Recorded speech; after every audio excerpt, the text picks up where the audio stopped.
$146 billion in compensation.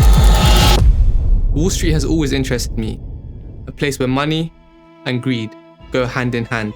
But one thing always stood out. The Occupy Wall Street movement is reaching a flashpoint. 2 months ago today it began, and this is what it looks like. Out of all things against Wall Street, Occupy Wall Street was different. The people were angry, all the pain and suffering Wall Street had caused. Watching these protests and then watching the people at Wall Street just smiling, it really makes you want to hate them. Wall Street is bad, but you see nothing yet. 5 banks fined a combined total of 1.07 billion euros. The taxpayer-rescued bank will still pay nearly £1 billion in bankers' bonuses. The FBI arrested him this morning after he told senior employees yesterday that his business was a giant Ponzi scheme. As much as $50 billion is gone, vanished. The company is accused of using non-public information to make hundreds of millions of dollars in illegal profit. June 22 is the date of this email.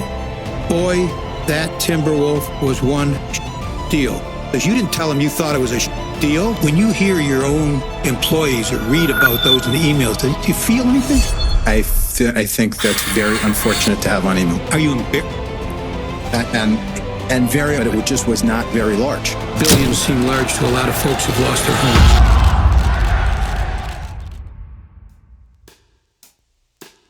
Wall Street and the broader financial world is a place to make money. The more, the better. The incentive? Greed. As Jordan Gecko once said, that greed, for lack of a better word, is good. Traders themselves are incentivized through big bonuses, meaning the more money they make, the bigger bonuses they receive. For a star trader, you could, after 10 years, pay above $5 or $10 million for the star performance. Obviously, that wasn't the average. You were making so much money, and you felt grateful. You felt indebted to the bank. And remember, anything goes to get those tasty bonuses. It's not cheating if you don't get caught. An indictment unsealed today charges Gupta with conspiracy and 5 counts of securities fraud. I would create a level of activity beforehand that could drive the futures. It doesn't take much money. There's nothing wrong in making money, but in a hyper-competitive culture where more is better, the only way to increase profits once the honest, hard-working ways have been used is through deceit, lies, and fraud.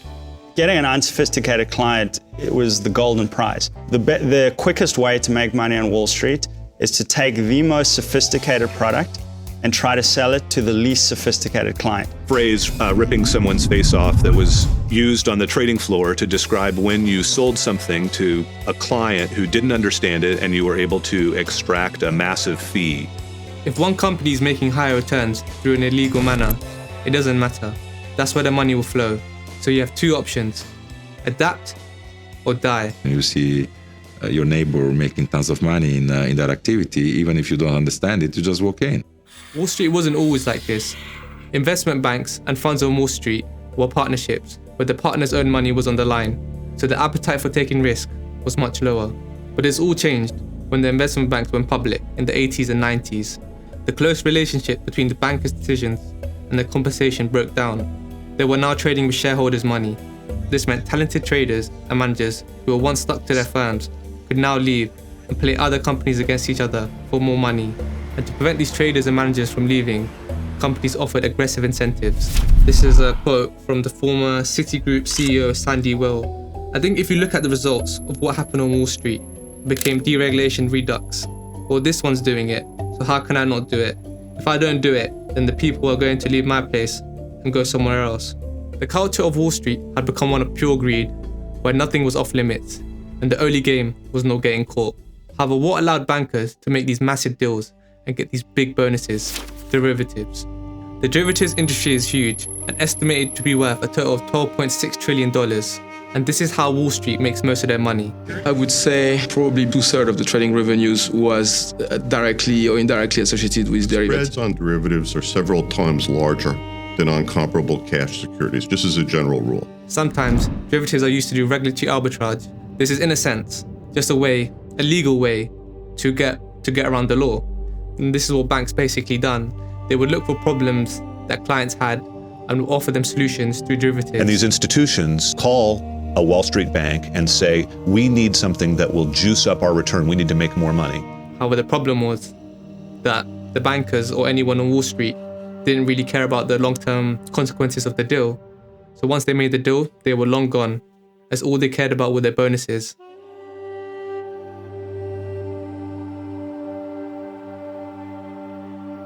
The Greeks were cooking their books, doing currency transactions with Goldman Sachs. Greece, a country on the brink of collapse. Last night, tens of thousands turning out on both sides. 3 years of deep recession, unemployment, and resistance have shaken the foundations of its people. This is where things get interesting. You've probably heard the name Bernie Madoff. Bernie Madoff. Bernie Madoff. Bernard Madoff. His name synonymous with fraud. He started off as a penny stockbroker, and eventually his firm became one of the biggest market makers on Wall Street, and he helped innovate the use of computers and stocks, and in 1990 would become the chairman of the NASDAQ. Through all this, Bernie Madoff had built a reputation of sorts in the financial world, and this reputation allowed him to run the biggest Ponzi scheme ever. The FBI arrested him this morning after he told senior employees yesterday that his business was a giant Ponzi scheme. He cultivated friendships with rich and wealthy businessmen and would sign them on as investors, and he would pay them handsome returns and use their positive recommendations to attract more investors. Bull or bear market, investors in Bernie Madoff's fund would always get consistent returns. One of the reasons for investing with Madoff were obviously the consistent returns, but also the air of exclusivity that came with investing with Madoff. He created this sort of persona around him, where he was this genius investor, and being allowed into his fund had become sort of a status symbol among affluent people. And he wouldn't really advertise his fund, as he wanted it to be a secret, and you could guess why. His sales pitch was a very simple investment strategy, something called a split strike conversion. It was apparently purchasing blue chip stocks and taking option contracts on them, but to tell it was very simple, as we all know. It was just a Ponzi scheme. He would take money from new investors and just use it to pay old investors. And the reason he got away with this scheme for so long was the way his fund was set up. Funds would normally have to hold their portfolio at a securities firm, which would act as the fund's prime broker. This meant outside investigators could verify the holdings in the fund. But Madoff's firm was his own broker and processed all of his own trades. This meant outside investigators could not look into the fund's holdings and verify them. That wasn't the only thing. Madoff's employees would also generate false trading records and bogus monthly investor statements. They would send these trading reports 2 to 5 days after a trade had reportedly been made, which meant they had the power of hindsight to write winning trades. And as most investors only cared about the bottom line, they wouldn't do their own due diligence to see if the records were true. These guys did was just dump money in, do no due diligence, and count their money. Amazing. Tiny little problem would occur: the 2008 financial crisis.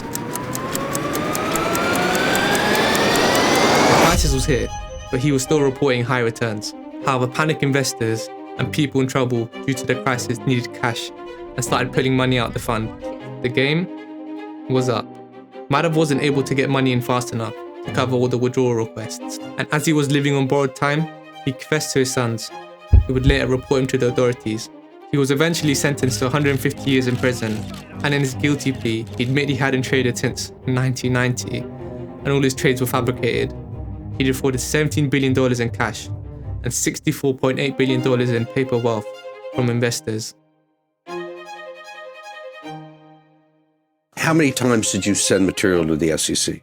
May 2000, October 2001, October, November, and December 2005, then again June 2007, and finally April 2008. So 5 separate SEC submissions. Bernie Madoff, the financier, has died in federal prison. He had been sick for some time with end-stage renal disease and other chronic medical conditions. Then there's the case of Steve Cohen. He ran a hedge fund, but his was a little different. His stood out. A normal fee structure for a hedge fund would be 2% of assets under management and 20% of profits, but he charged 3% of assets under management and 50% of any profits from trades. He got away with this due to his performance and track record of high returns. He was a short-term speculator who who had built a vast personal fortune by placing high volume bets on small movement in stock prices. His strategy was based around trying to get the most amount of information. Any information, especially information which could move a stock price, was good. You're constantly trying to get edge. If you have edge, that means there's a reason that you know that no one else does, legal or illegal, to buy the stock. Wall Street loves hedge funds as they're trading every day, and this trading gives Wall Street firms a lot of commission, meaning they would give hedge funds their best information. As the Wall Street firms are getting commissions, guess what? They give the hedge funds their best information. If you're paying the street $30 to $50 million in commissions, the better service you're going to get. Cohen realized this and was willing to pay, becoming the biggest fee payer in Wall Street. But the bottom line is SAC, because of its size and how much it trades, gets first dibs on that information. This was basically insider trading, something prohibited by the SEC, a regulator for security tradings, which states, no trades can be made on non-public information that can move a company's stock. For many years, his hedge fund averaged about 30% in returns after expenses, meaning before expenses, he bought in returns of 60%, something which is basically impossible and a little suspicious. And in March 2013, a close associate of Steve Cohen would be arrested. And through him, prosecutors believed they had caught Cohen participating in insider trading. Michael Steinberg had received from his analyst insider information about the company Dell. This email was forwarded to another portfolio manager at SAC and eventually to Cohen, who shortly after receiving this email would begin to sell their position in Dell. When Dell made his earning announcement, had missed his estimates.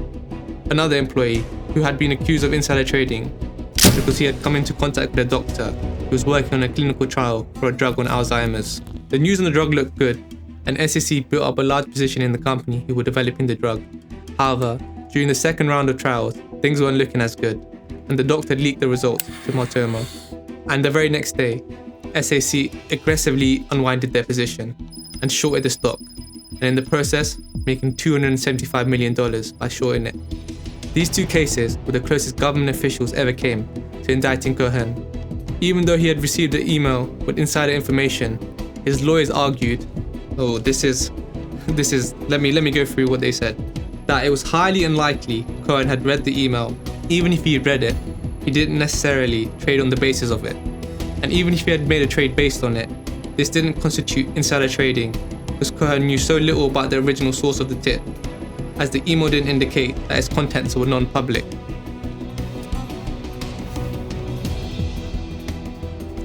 These were good arguments, and the prosecutors were unsure if a case against him would stick, and instead decided to go after his company, SAC Capital, meaning SAC Capital was indicted and not Cohen himself. All of the charged SAC companies have agreed to plead guilty. All have agreed to wind down and close their outside investment businesses. And all have agreed collectively to pay total fines and penalties in the record amount of $1.8 billion. He's starting off the new year with a bang as he prepares to open up a new Wall Street firm. The 2008 financial crisis, Wall Street and the banks caused it. Case closed, end of story. There's a tiny bit more nuance to this. A few things need to be covered to explain this crisis, and we need to go just a little bit back in time. In 1929, the Great Depression occurred. Many people lost their life savings, jobs, and homes. A disaster that shocked America and the world. This meant many measures were put in place to make sure this didn't happen again. The main thing being the Glass-Steagall Act. It separated commercial and investment banking, meaning banks had to choose to be one or the other. This act was put in place because it was believed that overzealous commercial bank involvement in the stock market was one of the main causes of this crash, as they had taken too much risk with depositors' money. This was done in order to restore faith in the banks and the financial industry, as individuals were wary of keeping their money in banks. As years passed, prosperity and stability was brought to America, and these good times came with a push for deregulation of banking and financial rules, especially from Wall Street and the financial industry.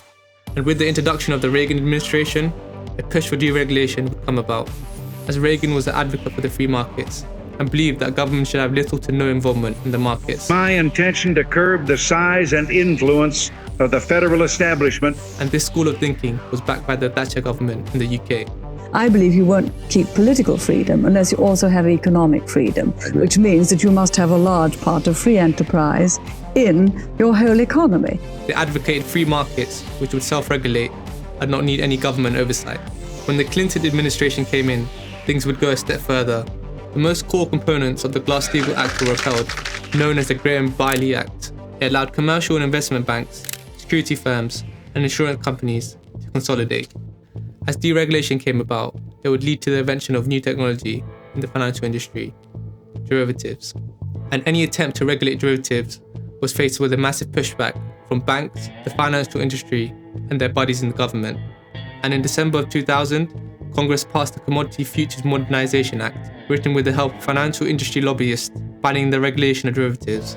And from here, the use of derivatives exploded. The banks didn't want anyone to know how much risk they were taking on. They didn't want to have to quantify it on their balance sheet. They wanted to be able to push it off and hide it. And that was why they lobbied so hard to make sure that swaps and derivatives would be treated differently from other kinds of financial products. So that's a little backstory to what set the stage for the crisis. But what got the ball rolling? Well, the events of the dot-com bubble and 9/11 would lead to interest rates being dropped from 6.5% in January of 2001 to just 1% in the middle of 2003 to help pick up the economy.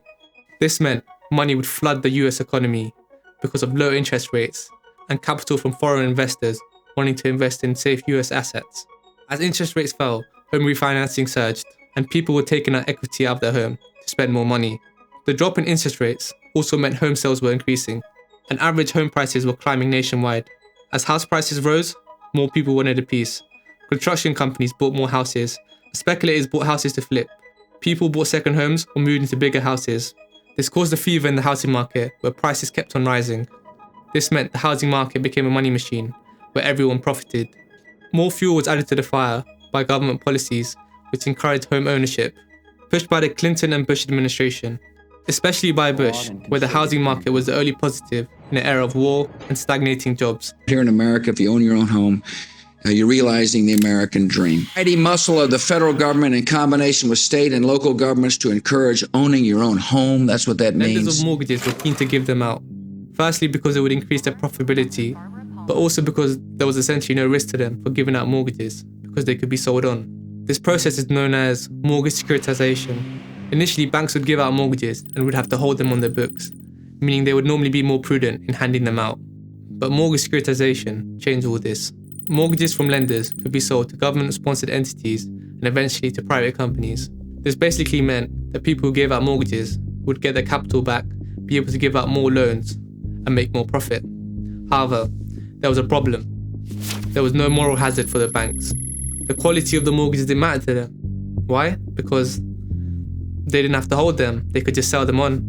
And the mortgages that were sold to these government-sponsored entities and private financial companies, they were packaged together into something known as mortgage-backed securities. They had a tranche-like structure. You could basically call them levels.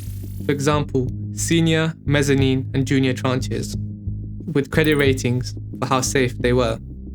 As house prices were rising, people didn't want to miss out. And people who wouldn't normally be able to get loans found out they were able to. These were known as subprime borrowers who had low credit scores. They will offer subprime mortgages. These carried higher interest rates to compensate for the risk of lending to risky borrowers. Lenders wouldn't give out risky mortgages if they knew they had to hold the bag. They knew they could sell it to investment banks, so they carried on giving them out. And investment banks would package them into mortgage-backed securities and then will sell them on to investors. Because these subprime mortgages brought higher rates of return, they became popular and there was a bigger demand for them. This would lead to predatory practices in the mortgage market, as lenders would forego any underwriting standards to give out more mortgages, as they knew they would be bought up by Wall Street firms. 41-year-old Esime Hector, mother of 3, agreed to a second mortgage at 27.5%. The interest rate on these loans was as high as 42%. The type of mortgages being given out were insane. Things like adjustable rate mortgages, where they would have an initial teaser rate and shortly after the rates would jump. They are not aware of the true impact of the payments and oftentimes have been told that they could refi out in the future, so it didn't really matter what their loan terms were. Just buy the house now, the market is moving fast. Or things such as negatively amortizing loans. The borrower would be making payments that were less than the interest rate, meaning they would go into negative equity, owing more than 100% of the loan. Many of these loans were ninja loans. This was where borrowers would state their income and assets and would have to show no proof, and the lender would approve it, giving them a mortgage. Then we'll customize a loan for you regardless of your credit. We specialize in debt consolidation, bankruptcy buyouts, no income verification, and loans up to 100% of the value of your property. So I don't really need to know what you make. I don't need proof. You tell me you make 200 grand a year, you make 200 grand a year. No verification. Not gonna check. This is where things get interesting. The lower rated tranches of mortgage-backed securities would not normally sell due to the risk associated with them. However, Wall Street found a way, as they always do. They invented the buyer. Bankers would take these lowly rated tranches and repackage them into CDOs. CDOs were similar to mortgage-backed securities, having a tranche-like structure, but they contained different types of loans, such as student loans, credit card loans, and other types. But during this period, it mainly contained the lower tranches of mortgage-backed securities. And as with mortgage-backed securities, the rating agencies gave their highest ratings to the top tranches of the securities, despite the fact they were made of lower rated tranches of mortgage-backed securities. You may be asking, how can these securities, which were so lowly rated, be transformed into these very safe, highly rated securities? Well, the investment banks obviously argued, and the credit ratings agreed, that if they pooled many of these BBB rated mortgages, it would create additional diversification benefits, as losses in one region would be offset by successful loans in another region. The rating agencies, if you want, betrayed the people by relaxing their standards, by having models that did not recognize the objective risk conditions in the field. I could go get a rating for it too. I could go to Moody's and say, look, I have laid off 2% of the risk on this portfolio. Shouldn't I get a better rating? The ratings agencies get paid by Wall Street, by Merrill Lynch, by Citigroup, by Morgan Stanley, by Goldman Sachs, to rate the bonds that Wall Street creates. This creates a certain moral hazard. This isn't the end. This is where credit default swaps come in. Basically, in exchange for premium-like payments, sellers of credit default swaps agree to reimburse holders of securities, in this case, mortgage-backed securities and CDOs, if they lost their value. These credit default swaps can be compared to insurance. Normally, when you have an insurance policy, you would leave a reserve, but credit default swaps are unregulated derivatives, meaning they didn't need to leave any collateral or any reserve in case of a loss. One company, AIG, offered massive amounts of credit default swaps. And what was the reason for handing out all these credit default swaps? A flawed belief that housing never goes down. You would think this is the end, but this is not. Nowhere close. Normally, you can only take out insurance on things you own, but credit default swaps allowed people to take out insurance on things they didn't own, such as mortgage-backed securities, basically allowing them to short it. This was done through synthetic CDOs. But a synthetic instrument has no real assets. It is simply a bet on the performance of the assets that it references. The icing on the cake? The banks were juiced to the gills on leverage. Some were leveraged 40-1, meaning assets on the firm's balance sheet were purchased with $39 of debt and $1 of their own money. This would lead to a layering of debt. Mortgages bought with debt, mortgage-backed securities bought with debt, and then CDOs bought with debt. Debt upon debt upon debt. Leverage would amplify their gains, but also their losses. Any of these securities losing even a tiny percent of its value could have massive consequences for these companies. So what would happen if this exact scenario played out? In 2006, the housing market had started to slow down and peaked. And by early 2007, home prices were falling and mortgage originators were in trouble. And more families, especially those with subprime mortgages, were unable to make payment. More and more homeowners are in danger of foreclosure. This led to an increase in mortgage delinquencies. And with this information, rating agencies started downgrading mortgage-backed securities and then CDOs. Due to this, investors started selling the securities, setting their prices plummeting. Banks wrote down the value of their holdings by tens of billions of dollars, and mortgage-backed securities and CDOs had basically become worthless. Investment banks were left holding hundreds of billions in mortgage-backed securities, CDOs, and real estate. And with no buyers, the market for these securities collapsed. The investment banks, who had loaded with debt to buy the securities, now had to pay it back, and were on the brink of running out of money. Eventually, an announcement would be made. Bear Stearns shareholders have approved JP Morgan Chase's $2.2 billion buyout. So we've been talking about natural disasters. This one's certainly man-made. The federal government is taking the dramatic step of taking over mortgage giants Fannie Mae and Freddie Mac. Lehman Brothers is going bankrupt. Lehman Brothers filed for bankruptcy. Merrill Lynch, fearing it could be next, agreed to a shotgun marriage with Bank of America. This wasn't the end of the story. Remember AIG? The mortgage-backed securities and CDO prices had dropped and were worthless, and AIG was on the hook. They'd given credit default swap on these securities in the belief they wouldn't lose value, as housing never goes down. With no money put aside for these unregulated derivatives and quickly running out of money, AIG is taken over by the government. They were considered too interconnected in all this, with their failure having the potential to bring down the whole system. The federal government loans American International Group, AIG, $85 billion. All these events led to a credit crisis where no one was willing to lend to each other, as trust in the system had broken down. The government had to step in and bail out the banks. The House passes a sprawling $700 billion government rescue of the financial industry. He and Finance Minister Alistair Darling have been forced to put together a bailout package. This is not the worst part. Goldman Sachs saw the trouble approaching the housing market at the end of 2006 and wanted to reduce their mortgage exposure, selling what could be sold, repackaging the toxic subprime mortgages it had on its books. They reduced their own risk, but carried on creating and selling mortgage-related securities. But not only that, they would also bet against their own securities they created by using synthetic CDOs to make more money. Is there not a conflict when you sell something to somebody and then are determined to bet against that same security and you don't disclose that to the person you're selling it? You see a problem? In the context of market making, that is not a conflict. $600 million of Timberwolf securities is what you sold. Look what your sales team was saying about Timberwolf.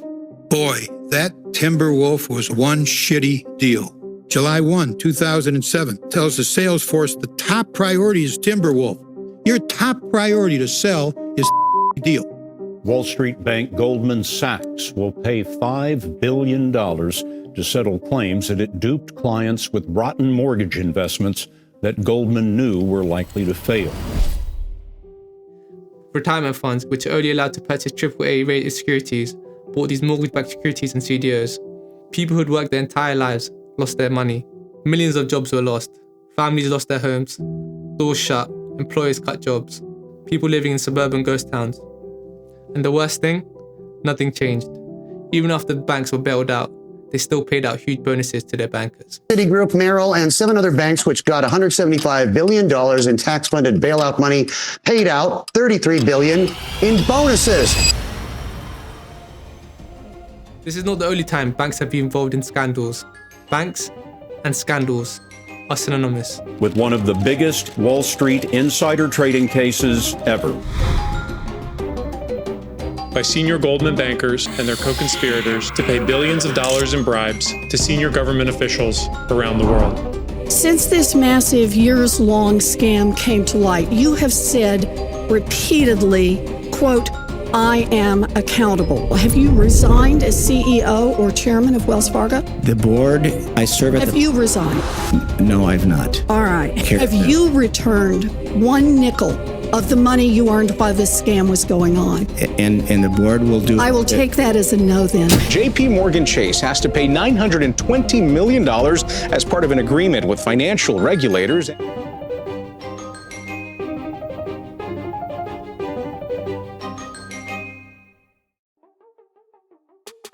Retail investors, such as me and you, are referred to as dumb money, easy money for the taking. This kind of disdain has always created a divide. But what if I told you that the people fought back? What they've done is target large short positions. We're going to their whole system up. That is pushing back at the Wall Street insiders. A lot of people have disdain for hedge funds and Wall Street. They're seen as the biggest symbols of greed, people who profit off others' misery. But let me introduce GameStop, a company involved in the gaming industry, who sell game consoles and accessories associated with them. Before the internet, a very successful company, but once the internet gained steam, they had not kept up with the times, leading to the company struggling, and this reflected in the stock price. Wall Street, especially hedge funds, were not bullish on the company, leading to GameStop being heavily shorted. Shorting is basically the belief the price of the stock will go down. So you borrow a stock and sell it in the hope you can buy it back in the future for cheaper, based on your belief the stock price will be lower, and then return the stock to the owner you borrowed it from and net the difference. The downside to this is the losses are unlimited if the price keeps on rising. 10 of the most shorted stocks brought losses for those short sellers to the tune of almost $5 billion in one day. The stock price of GameStop was already low, but the pandemic amplified the already bad sentiment around GameStop. With mainly brick and mortar stores and a bare bones online presence, the stock was shorted even more, at one point being below $1. This type of shorting can potentially ruin a company many people rely on a wage for. But there was another player involved. Let me introduce Wall Street Bets. The Wall Street Bets. Wall Street Bets are creating chaos on Wall Street. A very anti-authority subreddit calls themselves a bunch of degenerates. There was a buzz on Wall Street Bets that GME was heavily undervalued. People posting hordes of technical analysis of hedge funds shorting it and trying to bankrupt GME. And these so-called degenerates saw an opportunity, a short squeeze. A short squeeze occurs when a stock that investors had bet against instead moves higher, forcing short sellers to buy back the stock at the current price, cut their losses, and return the stocks to the people they borrowed it from, which pushes the stock even higher.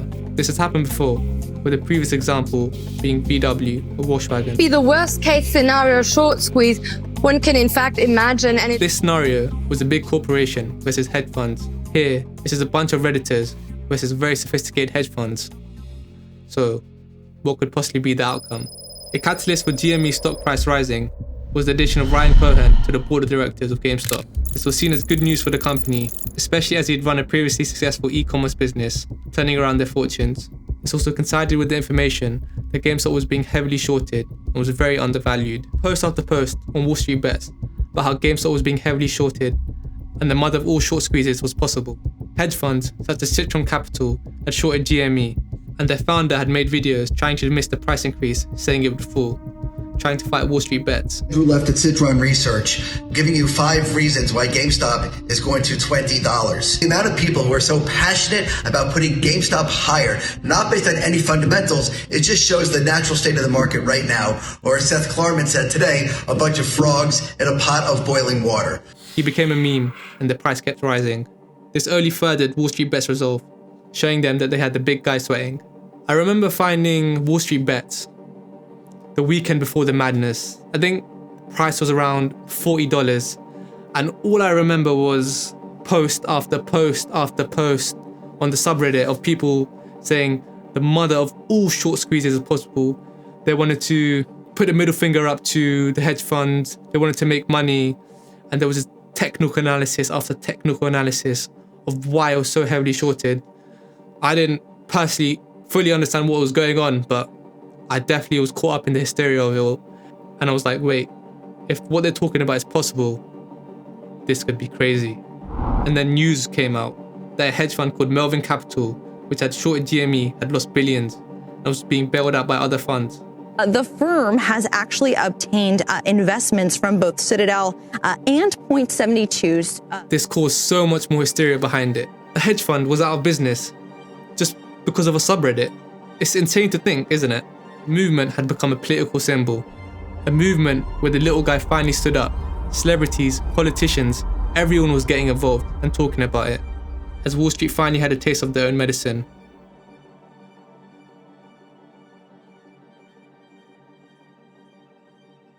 We do have now some statements from Robinhood and Interactive Brokers about restricting trading on some names. GameStop shares tanking today. Robinhood and other brokers making it tougher to trade the stock. Trading on GME had been restricted. Brokerages who had facilitated this could not handle the scale and amount of trading, mainly Robinhood. This would drop the price about 40% within the hour. This perpetuated the us versus them narrative even more. They were being beaten at their own game and had to put a stop to it. Another twist, Citadel, a fund which bailed at Melvin Capital, were Robinhood's biggest customers, making up over 30% of their revenue, where Robinhood sold financial data to market makers like them to make money. And the conspiracy theory was Citadel had forced Robinhood to stop trading on GME to stop their losses of the hedge funds. True or not? Well, I'm not sure. That's up to you to decide, isn't it? And there was a lot of outrage, I promise you that. All of a sudden, the billionaires and some hedge funds are yelling because they're not the only ones who make money when the manipulation works. There's just no rational explanation on why they would do what they did. Wall Street rips off America all the time, and then now the little guy finally had their own little chance to get in on the action. The big firms shut it down. This was a turning point, and a big one at that. This changed the perception of retail money from dumb money to taking them more seriously. Price did eventually fall, meaning lots of retail investors lost their money, especially those who did not understand what was going on. For some, it was too much to lose, and for others who proudly stuck up the middle finger to Wall Street. A tale of when the common man finally stood up to Wall Street, even if only for a moment. The folks on Wall Street, because of their greed and illegal behavior, you know what their punishment has been? They're now making more money than they ever made before. Of Wall Street that has ruined the lives of millions of people. 3 largest banks in this country have admitted to breaking the law and have settled with the government for a combined $35 billion. No corporation can break the law unless an individual within that corporation broke the law. Not a single senior executive at these banks has been criminally prosecuted. An indictment. The FBI. They're outside dollars. The money And tougher to trace. Oh, wow. Oh, hi guys. Oh, hope you enjoyed the video. This was so long in the making. The amount of research, script writing, everything, so long. I really hope you enjoyed it. I really enjoyed making it. It was hard, really hard to make, but interesting nonetheless. A lot of time and effort went into this. So if you can like and subscribe, that'll be a massive help. Hope you guys enjoyed it. And if you want to see more like this, well, see you guys next time.